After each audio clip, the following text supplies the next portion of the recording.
Io, come tutti voi del resto, sono figlio di quello che ho fatto, degli studi e delle ricerche che ho fatto.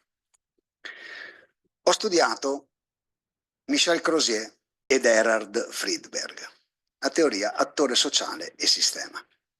Mi ha insegnato che in tutte le organizzazioni, anche quelle gerarchiche, rigide, burocratiche, piene di regole, di norme, di ordini di servizio, le persone cercano di ritagliarsi dei margini di incertezza. Rispettano le regole, ma si creano dei margini di incertezza.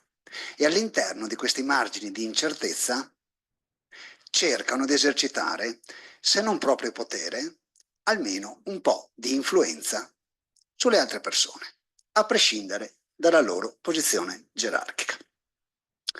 E poi ho studiato anche Carl Weick e il cognitivismo organizzativo. Mi ha insegnato che le persone non reagiscono a una realtà oggettiva, ma se la rappresentano. Potremmo dire, si fanno un film, in base alle loro competenze, ai loro valori, ai loro principi, alle loro motivazioni, uniscono i puntini, costruiscono delle mappe, si fanno delle rappresentazioni della realtà, danno loro un senso e prendono decisioni. Mettendo insieme queste due teorie, ho imparato ad osservare le imprese con disincanto. Con disincanto. Viviamo tempi incerti e in questi tempi incerti le organizzazioni complesse, e le imprese sono organizzazioni complesse, dovrebbero cercare di essere un po' meno rigide, un po' meno gerarchiche, un po' meno burocratiche e rendere possibile all'interno delle imprese che tra le unità organizzative e tra le persone ci siano delle connessioni almeno un po' lasche. Cosa vuol dire? Per condividerlo prendo a prestito un esempio iconico di Carl Weick. Carl Weick dice: immaginate di essere arbitro, allenatore, giocatore e spettatore di una singolare partita di calcio. Il campo non è rettangolare ma è circolare. Le porte non sono due, ma sono più di due. E non sono in posizione fissa, ma sono distribuite disordinatamente attorno al campo. I giocatori possono entrare e uscire quando vogliono. Possono dire ho fatto gol quando vogliono, sistematicamente e per più volte. La partita si gioca su un terreno inclinato e viene giocata come se avesse un senso. Detto in altri termini, dentro queste organizzazioni complesse, tutti gli attori organizzativi, l'arbitro, l'allenatore, il giocatore, lo spettatore, gioca dentro un sistema di regole leggero e sufficientemente definito, gioca la propria partita e può dire appunto ho vinto. Un'altra teoria che ho studiato è stata la nuova teoria dei diritti proprietari, che ho studiato leggendo un libro di Fabrizio Barca dal titolo Impresa in cerca di padrone. Mi ha insegnato che il potere all'interno di un'impresa dovrebbe essere nelle mani di chi sa, di chi ha le competenze critiche per la gestione del business in un determinato momento. Ma quando chi sa ha anche le risorse finanziarie per finanziare l'impresa, il gioco è relativamente semplice. Può succedere che le competenze critiche, ad esempio perché l'ambiente esterno cambia, perdono la loro rilevanza. Allora la nuova teoria dei diritti proprietari ci dice che dovremmo essere disponibili e capaci di allocare dinamicamente il potere portandolo nelle mani di chi sa, che potrebbe essere chi non ha le risorse finanziarie. Questa teoria mi ha aiutato ad affrontare, ad analizzare e a studiare il tema dell'allocazione del potere e della governance all'interno delle imprese con pragmatismo. Il disincantato pragmatismo è la scelta che assieme a Alessandro Zuin abbiamo fatto e vi abbiamo proposto come chiave di lettura, la trovate nel primo piano del Corriere Imprese che avete tra le mani. Dicevo, il disincantato pragmatismo è la postura con la quale vi proponiamo di seguire il dibattito che dopo gli interventi mio e di Chiara Frigerio avrete modo appunto di seguire durante questa conversazione. Vabbè, questo è il disincantato pragmatismo, diciamo, astratto, Chiara. Poi c'è il disincantato pragmatismo, cosa vuol dire quando il tema diventa l'accesso al capitale di rischio. Grazie molte Paolo, grazie a tutti anche per l'invito. Molto interessante innanzitutto essere qui. Noi in Università Cattolica abbiamo appena attivato un osservatorio proprio su le PMI e l'accesso al mercato dei capitali insieme a Consob, che poi sarà relatore dopo di me. Quindi questi temi mi stanno cominciando ad appassionare non soltanto dal punto di vista teorico. Tu hai citato tante teorie anche sul sense making, cioè il fatto che dobbiamo costruire un senso a quello che abbiamo e quello che facciamo, e non soltanto, dicevo, dal punto di vista teorico ma dal punto di vista pratico. Allora, se la domanda è perché in questo momento ci occupiamo di questo tema con disincantato pragmatismo e perché il mercato dei capitali è una esigenza pragmatica, in parte ha risposto anche i colleghi prima di noi, ma direi che la prima parola che ci aiuta a rispondere a questa domanda è la parola innovazione. Innovazione vuol dire tecnologia, lo sappiamo, in particolare c'è anche l'intelligenza artificiale che sta arrivando in maniera molto più veloce di quello che pensiamo, ma innovazione vuol dire anche nuovo modo di fare le cose, nuovi prodotti, nuovi servizi, nuovi processi, nuovi modi di vedere le aziende, di vedere le organizzazioni, di vedere il valore aggiunto, e quindi l'innovazione è ormai urgente. Prima si parlava di cambiamento, io penso che prima ancora del cambiamento arrivi il tema dell'innovazione. Allora, perché l'innovazione è collegata al capitale di rischio? Perché sappiamo che l'innovazione richiede anche l'apertura a quegli asset immateriali che sempre di più valorizzano le nostre imprese. Le nostre imprese non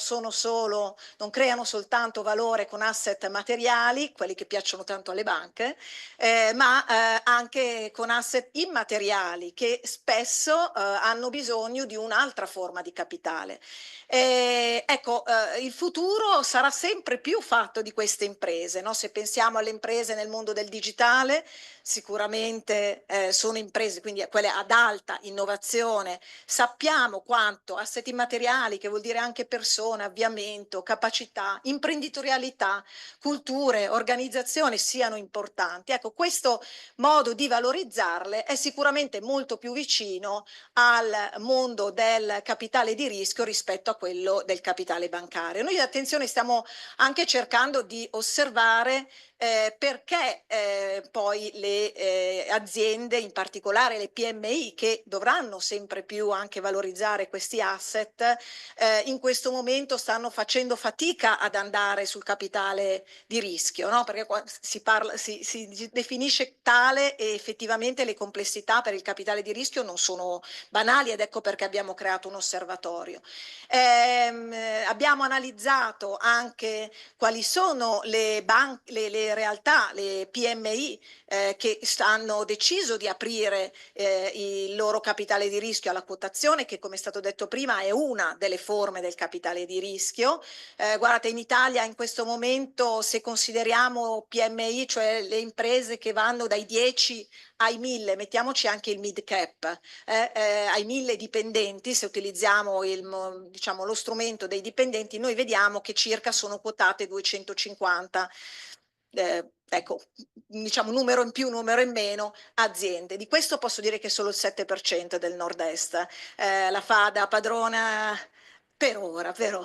La fa da padrona naturalmente la Lombardia, ma è abbastanza, diciamo, il numero rispecchia abbastanza la distribuzione delle imprese di questa fascia rispetto al mondo delle imprese. Abbiamo però cercato di capire quali potrebbero essere quotabili, cioè quelle imprese, quelle società che sono già società SRL, società di capitali in generale, SPA, che potrebbero essere più vicine, che hanno delle caratteristiche utili, e lì abbiamo visto che il numero aumenta di molto, quindi abbiamo dai nostri dati abbiamo individuato circa 110.000 aziende italiane che potrebbero forse avere quelle condizioni, però pensate che da 110.000 ad averne 250 evidentemente lo sbilancio è molto alto. O avete sbagliato voi a fare i conti? Ecco, no, oppure... beh, allora insomma, quando si cercano i dati sulle PMI sappiamo che è sempre difficile, qui è un appello a tutti voi ad aiutare anche noi ricercatori a fare, diciamo, in maniera più semplice il nostro mestiere. Però questo per dirvi che c'è un gap molto importante, quindi evidentemente il debito, chiamiamolo bancario, è più accessibile, più veloce, anche se è la seconda forma di debito, perché la prima forma di debito in Italia sono i fornitori, e questo lo dobbiamo diciamo, sapere, perché abbiamo questa modalità, diciamo così, gestionale, che è un po' un unicum anche all'interno del nostro contesto. E noi ci stiamo quindi chiedendo quali sono gli ostacoli, quali sono i problemi, perché da una parte innovazione e asset immateriali creerebbero le condizioni per il capitale di rischio, però poi di fatto, almeno nel capitale di rischio pubblico, perché poi c'è anche quello privato evidentemente, ma nel capitale di rischio pubblico diciamo, questa attenzione non viene fatto. E quindi il capitale di rischio è uno degli elementi importanti, no? Però chiedo a te, ma quali sono le core competence per la crescita? C'è solo il capitale di rischio? E quello del mercato finanziario o anche altri, giusto?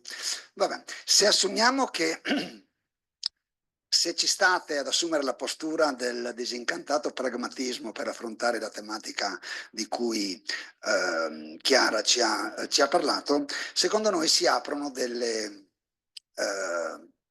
strade inedite nel rapporto tra l'impresa, molto spesso proprietà familiare, appunto, e i capitali di rischio. Ora, per intraprendere queste strade inedite, la nostra idea è che servano 3 componenti, variamente combinate tra loro e quindi non necessariamente in equilibrio, ma anche asimmetriche a seconda del caso. La prima è la governance, è per certi aspetti un'ovvietà,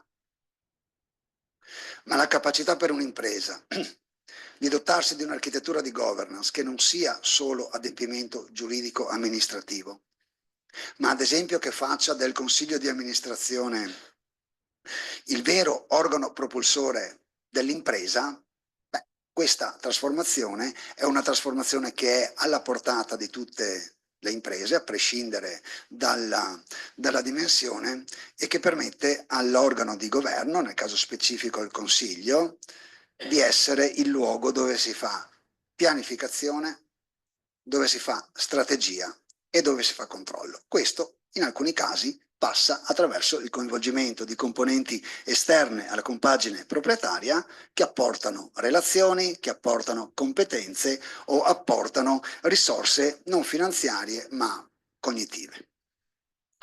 La seconda componente, anche questa è un'ovvietà, però a ribadire l'ovvio qualche volta aiuta a mettere a fuoco poi perché queste cose, queste ovvietà non vengono sistematicamente praticate.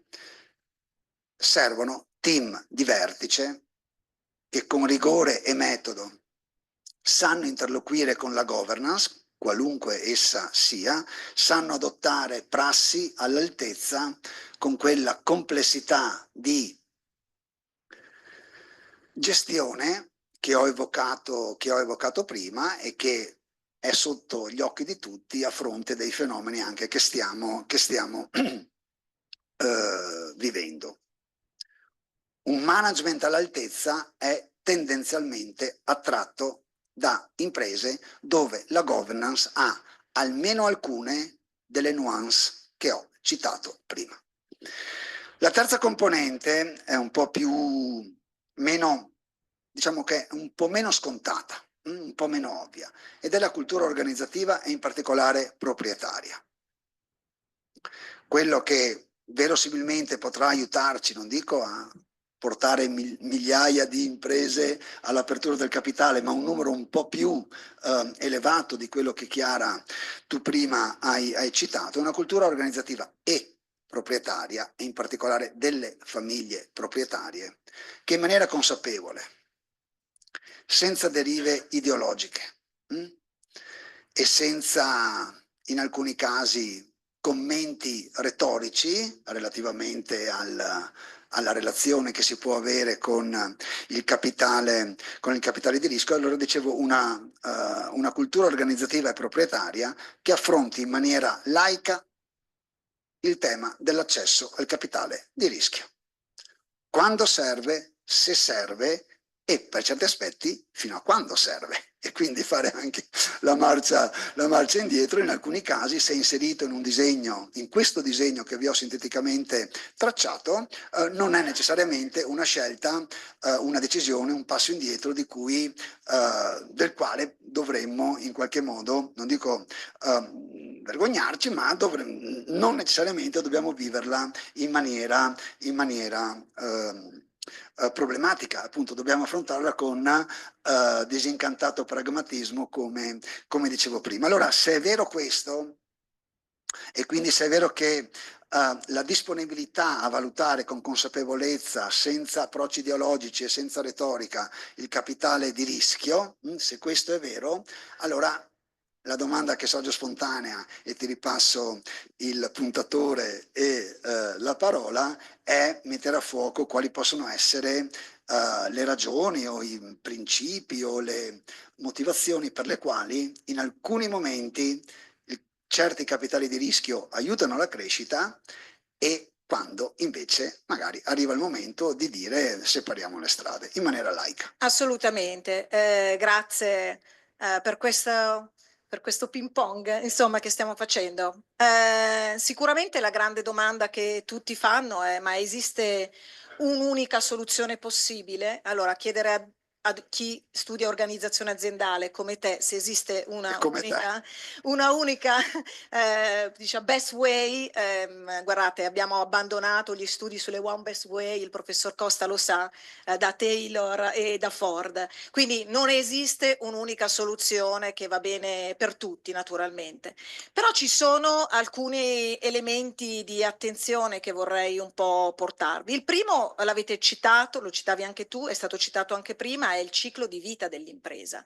Quindi l'impresa è un'organizzazione che ha una vita che spesso coincide con la vita della famiglia dell'imprenditore, ma poi auspicabilmente va avanti anche oltre questa la vita della famiglia e dell'imprenditore, e all'interno di questa vita, oltre al passaggio generazionale, che sicuramente è un momento di discontinuità, ma anche all'interno dello stessa generazione vive diversi momenti del ciclo di vita. Tutti noi conosciamo le start-up che poi crescono, che poi piano piano cominciano a delegare, a strutturare, a crescere, a individuare anche nuove modalità. Ci sono alcuni momenti in cui si arriva alla maturità e poi ci sono alcuni momenti, proprio parlare di pragmatismo, anche di calo, no? Per poi dopo ricominciare e reattivarsi. Quindi bisogna sempre cercare di capire in che parte del ciclo di vita l'impresa si trova, perché all'interno di questo ciclo di vita il capitale di rischio può essere differente e anche le soluzioni di gestione di questo capitale di rischio possono essere differenti. Abbiamo parlato della quotazione, sicuramente è uno strumento che noi stiamo vedendo anche in partnership col private equity, perché chi l'ha detto che la quotazione deve essere alternativa al private equity, anzi molto spesso il capitale privato porta alla quotazione. Certo che la quotazione non deve essere l'ultima fase del ciclo di vita, quindi non bisogna pensare alla quotazione come ultimo momento, quando l'azienda ormai è, diciamo così, cotta, posso utilizzare questo termine, perché poi è logico che non rimane sul mercato, questo sia nel mondo del private sia nel mondo del public, ma bisogna sempre cercare di vedere anche le combinazioni all'interno del ciclo di vita. Tu parlavi del delisting, allora il delisting, guardate, è diciamo, fenomeno non nazionale, è un fenomeno internazionale. Non siamo l'unica nazione che sta soffrendo un po' di delisting, e si ha sul segmento delle large, sul segmento delle mid cap. Il delisting alcune volte è voluto, perché c'è M&A, ci sono nel settore bancario, lo stiamo vedendo in questi giorni, diciamo principe da questo punto di vista, e poi ci sono dei delisting volontari, su quali bisogna chiedersi quali sono le motivazioni. Sicuramente molto della retorica sono i costi del listing, il costo della quotazione, ma anche il costo post IPO, dopo l'IPO, i costi del translisting, cioè del passare da un mercato ad un altro, che sono ulteriori costi. Il tema, come sempre, non guardare solo i costi, ma guardare i benefici, no? Perché voi tutti siete imprenditori e guardate i costi, ma immagino che guardiate più il valore generato prima di guardare il costo. L'altro elemento che volevo porre come attenzione è una caratteristica tipica del nostro sistema di PMI, in generale delle PMI, che è quello delle reti e delle filiere. Noi non siamo da soli. Allora, per essere da soli bisogna essere spesso grandi per andare sul capitale di rischio. Ecco, però noi siamo all'interno di reti, all'interno di filiere, e quindi bisognerebbe anche pensare a diciamo effetti domino o effetti di filiera delle quotazioni o del capitale di rischio, no? Poi abbiamo visto che qualcosa si sta facendo anche a livello regolatorio, però questo è un punto molto importante. Noi ad esempio stiamo studiando quali sono gli effetti contagio, perché noi pensiamo che le PMI molto più di altri settori si contagino tra di loro all'interno del settore, all'interno della filiera. Però bisogna ricordarsi che fare rete è il valore distintivo anche nel capitale di rischio, quindi non bisogna chiudersi, ma bisogna in qualche modo aprirsi, perché riteniamo che le esternalità, diciamo così, siano importanti nelle PMI, ancora di più quando si decide che invece che andare dalla banca oppure metterci del capitale proprio, si decide di andare verso un contesto invece più aperto. Quindi ricordiamoci che le reti e le filiere servono sia per diciamo così, per temi industriali, ma anche per temi di capitale e finanziari. Bene, direi che noi abbiamo finito.